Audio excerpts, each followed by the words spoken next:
और ये इरेज के टाइम पे ऐसा नहीं है पूरा पार्टीशन डिलीट नहीं करेगा, उसको उसकी जो इन्फॉर्मेशन होगी वो वापस रिसेट कर देगा। अगर आप यहाँ साइड में देखोगे तो OTP नॉट लॉग्ड इतनी इन्फॉर्मेशन भी ये आपको दे रहा है। तो उसके लिए आपको डिस्क्रिप्टर राइट करना पड़ता है। सबसे पहले कर लेते हैं बॉक्स को ओपन। ओपन करने के बाद सबसे पहले इसके अंदर आपको दिखता है ये है सॉकेट, और उसके बाद ये है इसका मैन बॉक्स। ये है मैन बॉक्स, ये है सॉकेट। अब इसके अंदर देख लेते हैं, इसके अंदर केबल्स और एक्सटेंशंस वगैरह होंगी। ओपन करते ही सबसे पहले आपको यहाँ पे देखने को मिल जाता है ये है इसका QR कोड, जिस पे आपको स्कैन करोगे वेबसाइट पे चले जाओगे। यहाँ पे है इसकी 2.0 वाली केबल, और इसी के साथ साथ आपको इसका एक्सटेंशन मिलता है जिसको आपको बॉक्स में कनेक्ट करना है, ये वाइट केबल 2.0।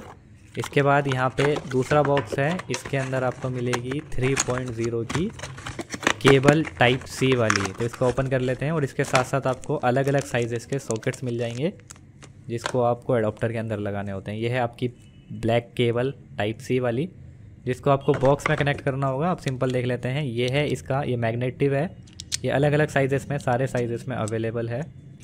ठीक है, ये मैग्नेटिव है, अप साइड आपको अप करके लगाना है।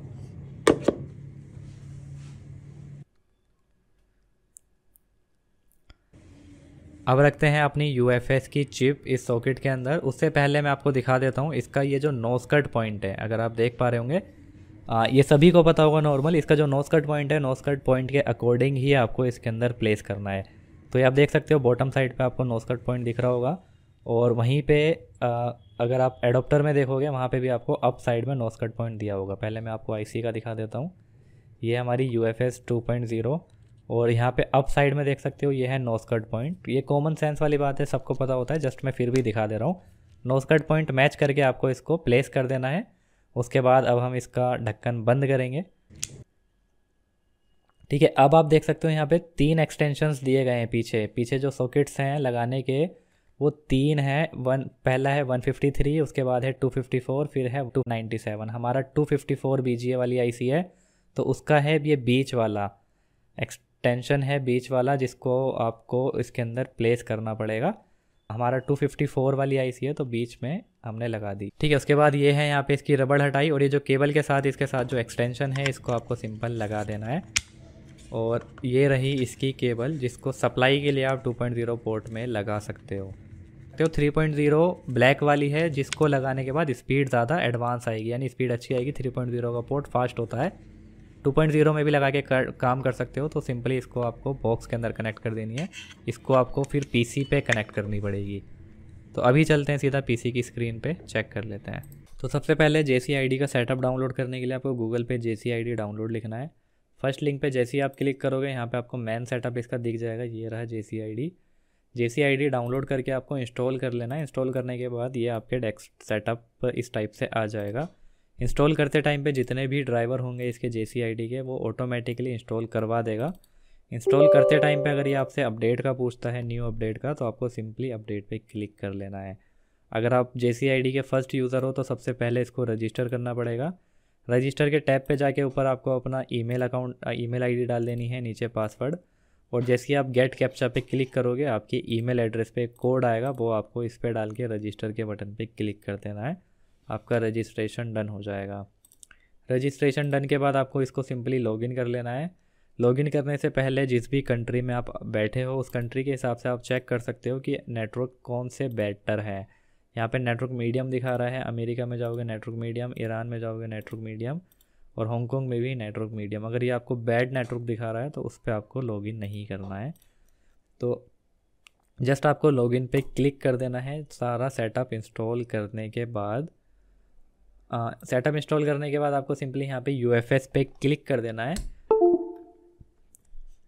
ठीक है, जैसे ही आप यहाँ UFS पे क्लिक करोगे और आपकी ये UFS एडोप्टर के अंदर जो आपने चिप लगाई होगी ऑटोमेटिकली रीड करना स्टार्ट कर देगा। अगर ये रीड करना स्टार्ट नहीं करता है तो आपको यहाँ पे इंस्टॉल ड्राइवर के बटन पे UFS वाले ड्राइवर को इंस्टॉल कर लेना है। UFS वाला ड्राइवर इंस्टॉल होने के बाद ऑटोमेटिक ये UFS पे क्लिक करोगे, ऑटोमेटिक ये लेने लगेगा। उसके बाद भी नहीं लेता है अगर, तो इस टूल को क्लोज करके वापस से ओपन करना है, और ओपन करने के बाद आपको UFS पे क्लिक करना है, ऑटोमेटिक रीड इन्फॉर्मेशन ले लेगा। अगर उसके बाद भी नहीं लेता है तो आपको कोई भी MMC UFS का बेसिक स्ट्रक्चर पता होना चाहिए। कई बार आपको टिश्यूज़ भी यूज़ करना पड़ जाता है अगर आपने रिबॉल सही से नहीं करा, तो वो आपको पहले चेक कर लेना है। टिश्यूज़ यानी कि टिश्यू लगाओगे तो प्रेशर ज़्यादा बन के वो कनेक्ट हो पाती हैं उसकी पिन से। तो जैसे ही आप कनेक्ट करोगे UFS को, और जैसे ही आप उसका ढक्कन बंद करोगे UFS लगा के, तो ऑटोमेटिक ये साउंड देके आपको बता देगा कि आपने कनेक्ट कर दिया है।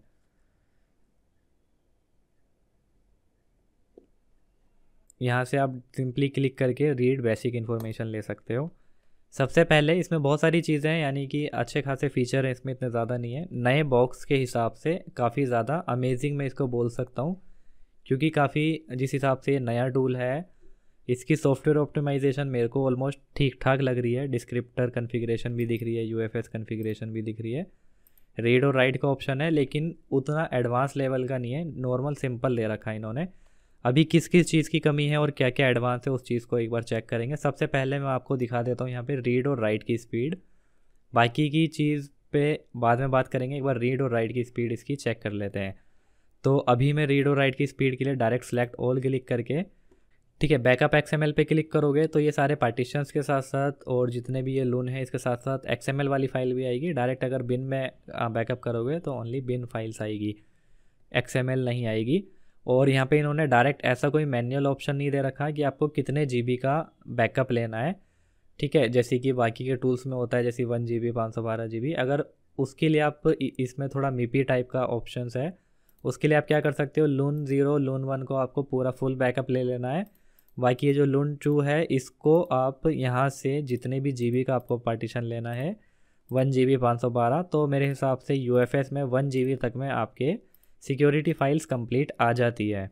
1 GB में आपको पूरी कंप्लीट सिक्योरिटी फाइल्स आ जाती है, जिसमें आपके IMEI भी बैकअप हो जाते हैं।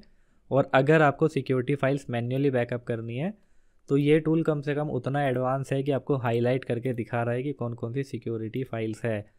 तो यहाँ पे आप देख सकते हो NV configuration, NV data, persist, protect 1, protect 2, pro info, NV RAM और फ्लैश इन्फो। ये सारी फाइल्स जो हाईलाइट कर रहा है, ये सारी फाइल सिक्योरिटी फाइल्स हैं जिनको आप मैन्युअली भी बैकअप ले सकते हो। अदरवाइज़ आप यहाँ से एटलीस्ट इसका डंप ले सकते हो लून 2 का 1 GB तक का मैन्युअली। डायरेक्ट वाला ऑप्शन नहीं है, ये आपको कंप्लीट लेना है, बाकी का आप मैन्युअली लेना चाहो ले सकते हो। अभी जस्ट इसकी स्पीड चेक करने के लिए मैं इसको फुल बैकअप लूँगा, तो मैं यहाँ पे बैकअप बिन पे क्लिक करता हूँ और मैं अभी यहाँ पे कोई भी डेस्कटॉप पे फोल्डर बना लूँगा, U15 बैकअप नाम से बना लेता हूँ।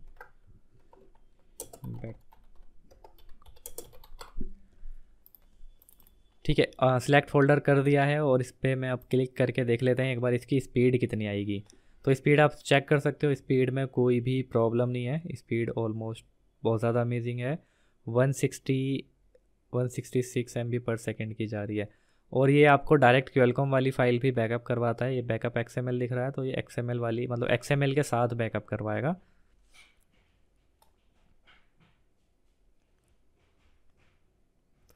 ठीक है, ये रीड की स्पीड दे रहा है, राइटिंग की स्पीड और ज़्यादा आएगी, 294 300 MB/s तक भी जाएगी। तो स्पीड आप देख सकते हो, स्पीड इसकी वाकई में लाजवाब है।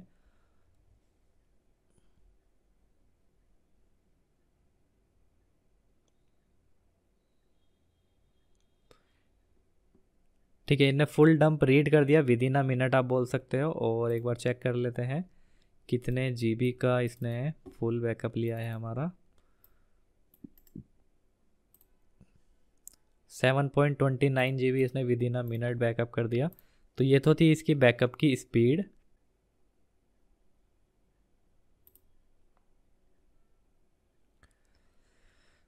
ठीक है, तो ये थी इसकी रीड और राइट की स्पीड। और जैसा मैं आपको बता चुका हूँ, सिक्योरिटी पार्टीशंस आपको यहाँ पे हाईलाइट दिख रहे हैं।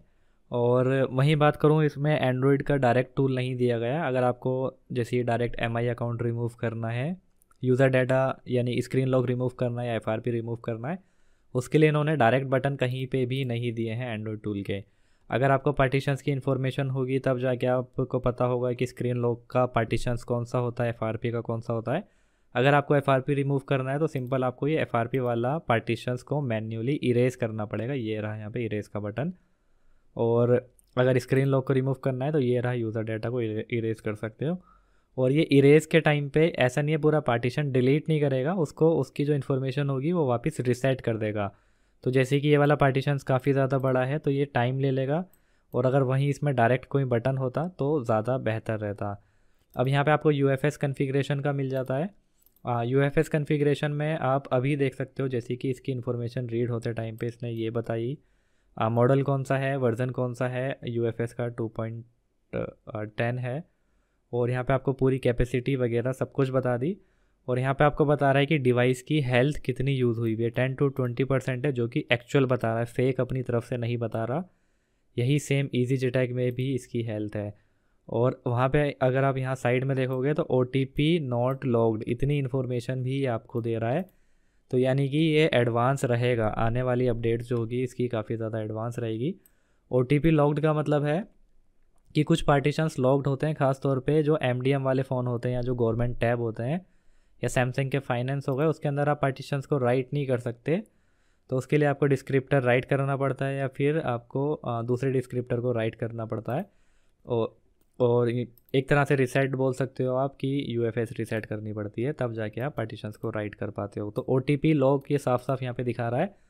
और इसके अंदर आपको यहाँ पे रीड डिस्क्रिप्टर का ऑप्शन मिल जाता है, डायरेक्टली रीड डिस्क्रिप्टर कर सकते हो, और इसी का ही डिस्क्रिप्टर रीड करके फिर राइट कर सकते हो, रीड फ्लैग कर सकते हो, राइट फ्लैग कर सकते हो। फॉर्मेट UFS का है, रिसेट UFS का डायरेक्ट बटन है। अभी इसके अंदर ना अभी पार्टीशंस है, मैं हो सकेगा इसके ऊपर एक और डिटेल्ड वीडियो दे दूंगा, लेकिन बहुत सारी चीज़ें इसमें हैं और बहुत सारी चीज़ें नहीं हैं। जैसे इसमें एंड्रॉयड का डायरेक्ट बटन नहीं दे रखा। रीड डिस्क्रिप्टर करके ट्राई करते हैं एक बार, यहाँ पे है test mode, already descriptor read करा, ओके डन हो गया। अब इसी डिस्क्रिप्टर को वापस से राइट करते हैं एक बार, ठीक है, with in a second right भी कर दिया। रीड इन्फो लेंगे इसकी दोबारा से, ये हाँ ओके ले ली, ठीक है। यहाँ पे आपको डिस्क्रिप्टर की इन्फॉर्मेशन मिल जाती है। जैसे कि ये MediaTek की चिप है, तो MediaTek की चिप में LUN 2 जो होता है, इसका मैन पार्टीशंस LUN 2 का बड़ा होगा, हमेशा मैक्स रहेगा, क्योंकि एंड्रॉयड का जो यूज़र एरिया होता है वो आपके LUN 2 में MediaTek में रहेगा, जबकि क्वेलकॉम में LUN 0 वाला पार्टीशंस मैक्स रहता है, बाकी के सपोर्टिंग पार्टीशंस होते हैं। तो आप इसको यहाँ से, अगर आपको इसकी मैन्युअली कन्फिग्रेशन पता होगी MediaTek और क्वेलकॉम की, तो आप यहाँ से मैन्युअली भी बना सकते हो। और यहाँ पे आपको प्रीसेट्स दिए गए हैं, प्रीसेट्स 4 MB 8 MB जितना आपको बनाना है। अगर आपको मैन्युअली भी राइट करना है अपने हाथ से तो उसको भी आप यहाँ से राइट कर सकते हो। 2 GB देना है, कितना देना है, और जितना भी आप यहाँ पे पार्टीशंस रहेगा ये आपको बता देगा कि ये टोटल कैपेसिटी ऑफ फुल की इतना पार्टीशंस, ऑलरेडी 0 MB अवेलेबल रहेगी, क्योंकि आपका टोटल 59 GB दिखा रहा है, तो टोटल ये आपका 64 GB का UFS है। अब मैं इसको एक बार और करता हूँ रीड बेसिक इन्फो। अब एक बार देख लेते हैं कि देखो ये जो रीड करता है ये करता है, डिस्क्रिप्टर जो रीड करेगा बिन फॉर्मेट में करेगा, जबकि EasyJetag आपका डिस्क्रिप्टर रीड करता है वो करता है .ini इनी फॉर्मेट में, और वहीं पे आपको जो MIPI टेस्टर रीड करता है वो बिन फॉर्मेट में करता है। तो देखते हैं कि MIPI टेस्टर वाला डिस्क्रिप्टर ये लेगा या नहीं लेगा। पहले मैं यहाँ से भी ऑप्शन है इंपोर्ट का, मैं यहाँ से इसको डायरेक्ट दे के देखता हूँ। डेस्कटॉप फील्ड बताएगा या क्या बताएगा, आई डोंट नो।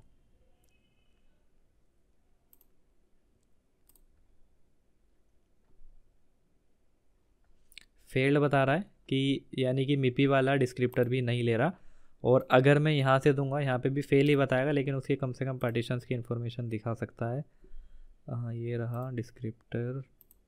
हाँ तो जैसा मैंने अभी आपको बताया था कि ये है क्वेलकॉम का डिस्क्रिप्टर। क्वेलकॉम के डिस्क्रिप्टर में आप देख सकते हो LUN 7 तक होता है, बाकी के पार्टीशंस, बाकी के जितने भी LUN हैं MPT पड़े हैं। ये है मैन यूज़र एरिया वाला पार्टीशन LUN 0 में, बाकी के सपोर्टिंग पार्टीशंस ये रहे। तो इनको आप मैन्युअली भी सिलेक्ट कर सकते हो। अब जैसे यहाँ पे ये ज़्यादा पार्टीशन हो गया, यहाँ पे कह रहा है 0 MB अवेलेबल, तो इसको आप कर सकते हो 64 में भी ज़्यादा है, 58 करते हैं, 58 भी ज़्यादा है, 57, हाँ 57 ठीक है, 99% हो गया। अभी भी 296 MB आपकी रह जाएगी, जिसको आप यहाँ से सेट कर सकते हो।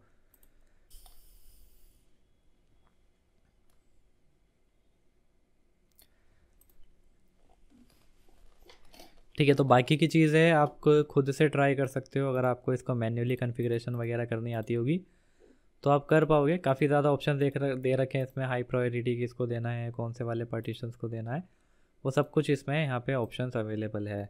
और डायरेक्ट एंड्रॉयड फ्लैश का इसमें ऑप्शन नहीं है, यानी कि अगर आपको डायरेक्ट एंड्रॉयड वर्जन को फ्लैश करना है उसके लिए आपको यहाँ पे ऑप्शन नहीं मिलता। दूसरा रिपेयर जीपीटी ट्राई करता है।